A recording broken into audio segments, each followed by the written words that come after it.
tell y'all, I have made 3 trips in under a month.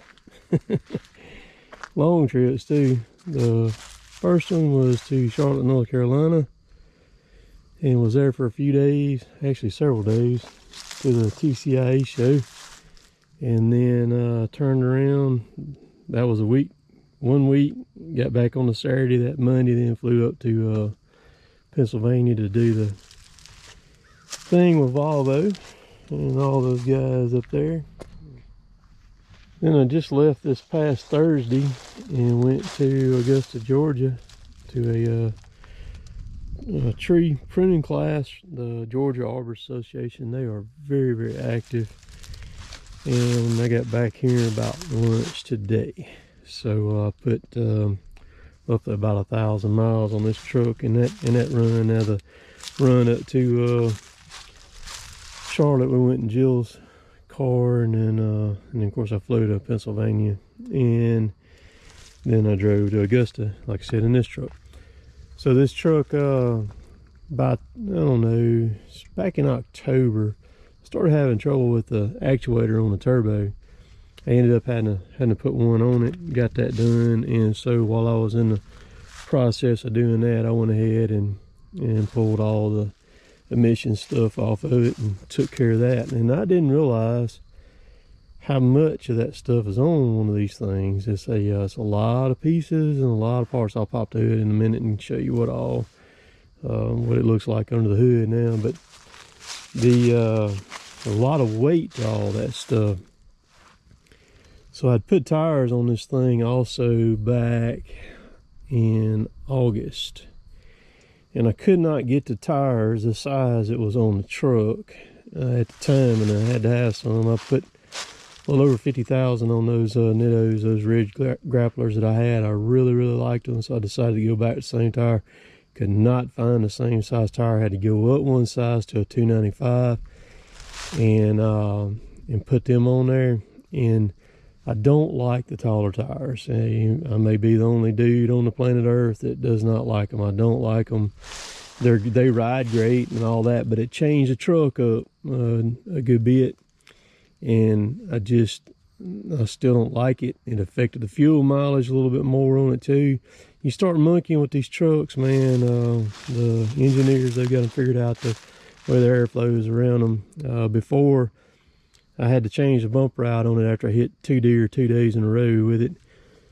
I could run, if I stayed around 70 miles an hour or less, the truck would actually get a little better than 22 miles of a gallon out of this thing.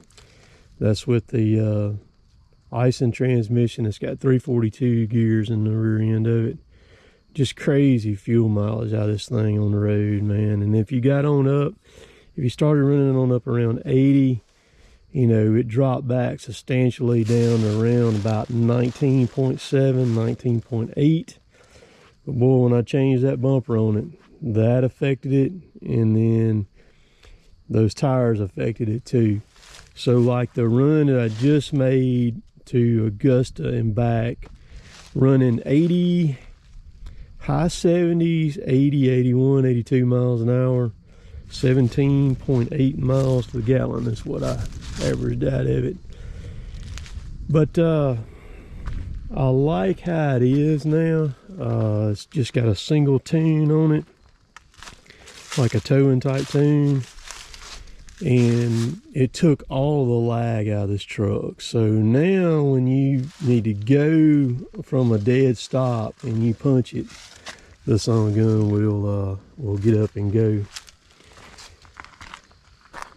But we'll get in right here, because I got to pop the hood on it anyhow. So everything's off of it. It's straight pipe. I thought it might be a little bit too loud, but it's actually okay. I don't like nothing loud as far as trucks. I run chainsaws all the time, and I get tired of listening to them things. But it's not bad, even with the straight pipe on there. It's all good. So currently this truck has about 191,861 miles on this, what it's got. I'm gonna flip down here where you can see the hours on it. Fix that to get the oil changed in it. I have been 14,400 miles since the oil was changed in this thing last time. It's down to 4%. Let's see, it's right there. So total hours on the engine is 4,800, and 580 of that is idling.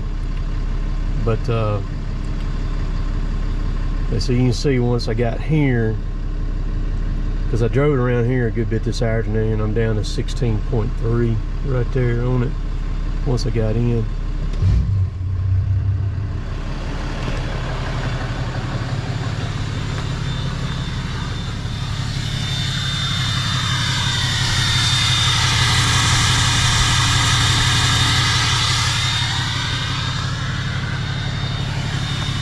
Got a new tag the other day too.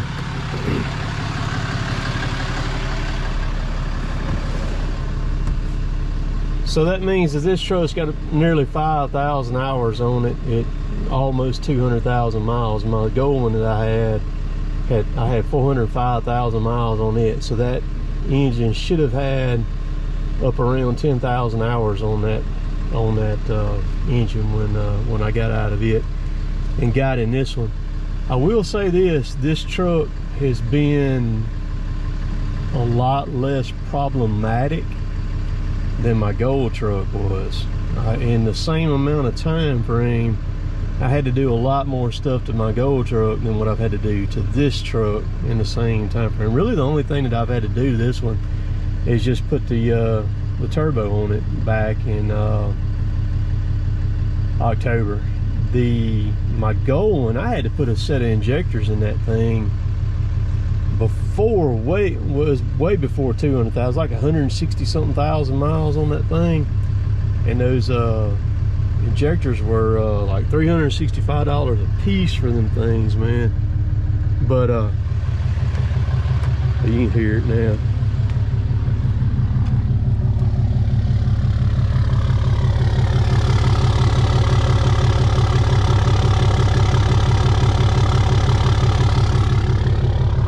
So when you let off of this thing, you can really hear the turbo on it now when the jakes kick in. And so one thing that we changed on it too, we actually got it programmed in to where every time you crank it now, the jake brakes is on. Used to, before I did it, you would have to hit the jakes on it. So if you got one of these trucks, you really need to run the jakes all the time, no matter whether you're towing anything or not. And I did, but I still had trouble with my actuator. It's kind of a common thing on these right here. Of course, this is a 16, but I'll pop the hood and we'll go out here and check it out. So you can see what this side looks like over here. See, I'll tell you something about the airflow. When the bumper got changed on this thing, it changed the airflow so much. You see the insulation that goes around the battery, it's actually blown the side of it off. That's how much it changed the airflow on this truck doing that. On this one here, I still don't have no oil leaks nowhere on it. My goal when I fought those from time to time, probably, I don't know, 5-6 times, I ended up having to put a whole front engine cover on that engine one time. And you can see over here on this side what all this looks like over here too. It's completely all gone. And then up under it is very dramatic. You can see that battery cover over there where it's bloated off over that way. But again, it really changed the response on this truck a lot. That was one thing I really did not like about this truck when I first got it. Man, I about got creamed a couple of different times just because it just would not go. I don't know if y'all can see. There's the pipe right there. Yeah, man. Look at that. Straight pipe all the way back.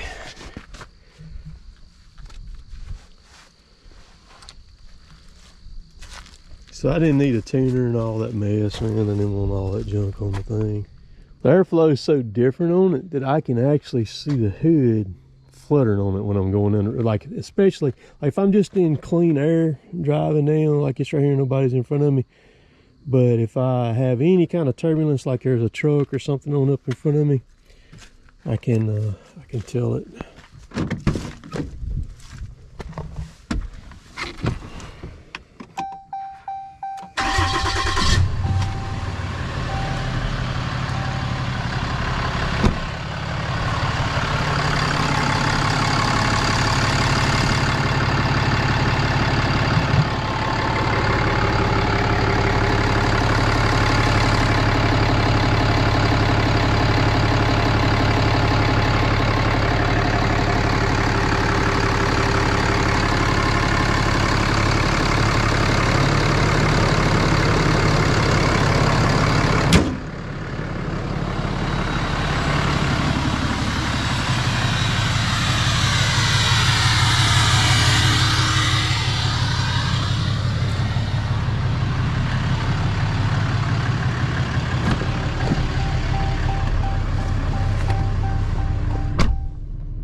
I'll roll in the window over there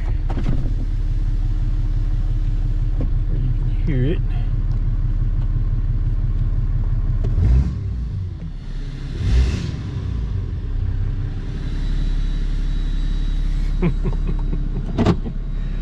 You can tell when one's been deleted, man.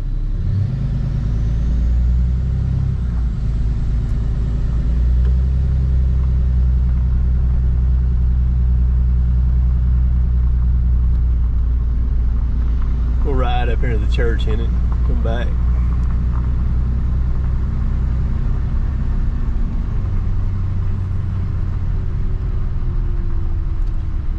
I like this truck a lot better than my Gold one too. It's got a better ride. It's a heavier truck.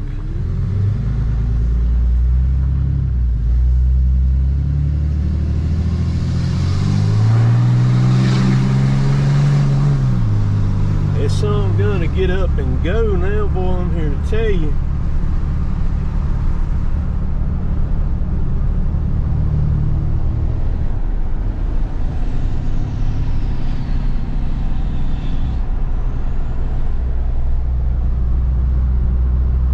Something good to clamp this camera to where, and it wasn't so much wind noise. Of course, I got a windscreen on this camera. I would take it and clamp it back under somewhere on the back of this thing and just see how it did.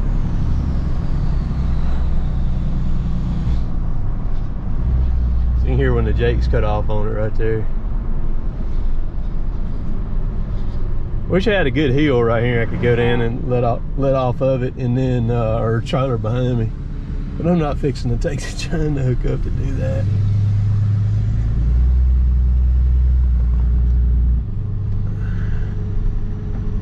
You know you're in bad shape when you gotta have 2 pair of reading glasses up on your dash.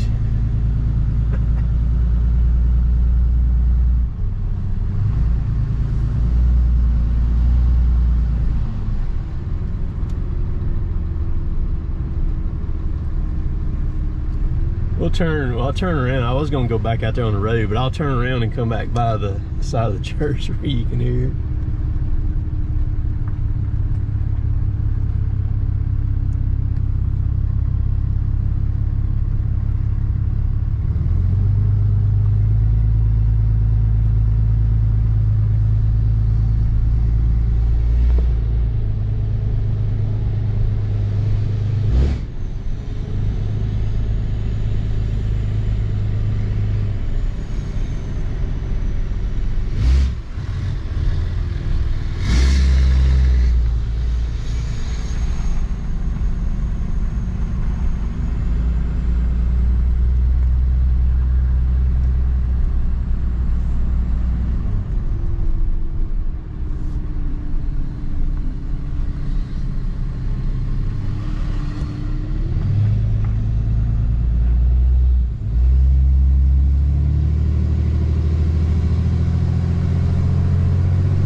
what?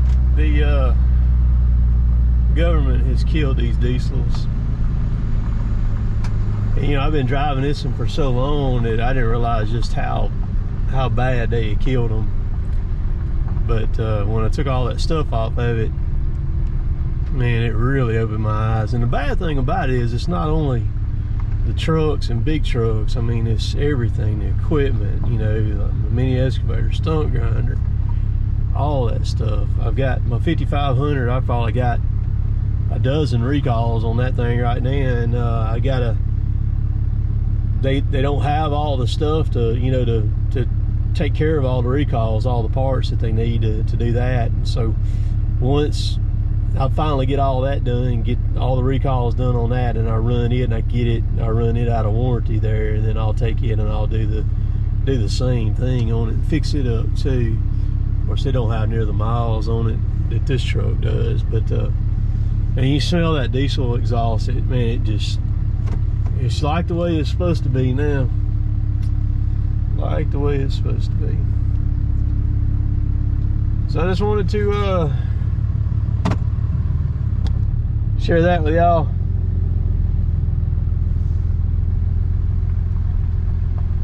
We'll catch y'all later. Later, taters. One more thing, I've got a video from the pruning class. I learned some stuff about trees that I didn't know, and I'll probably post that video later. But some interesting stuff. I think anytime you can educate yourself, you're good to spend the money and the time to go do it. You know what I mean? Even though as bad as it is, you know, I lost 2 days of work going over there doing that. And then, of course, the money, this class wasn't like $85 for the class, but, you know, and the fuel to get over there and back. But I think it'll pay off huge in the long run, just because of some of the stuff that I learned and the questions that I was able to ask, because a lot of stuff that they talked about is stuff that I face daily when I'm doing the tree work. So I just want to put that in there too. We'll see y'all.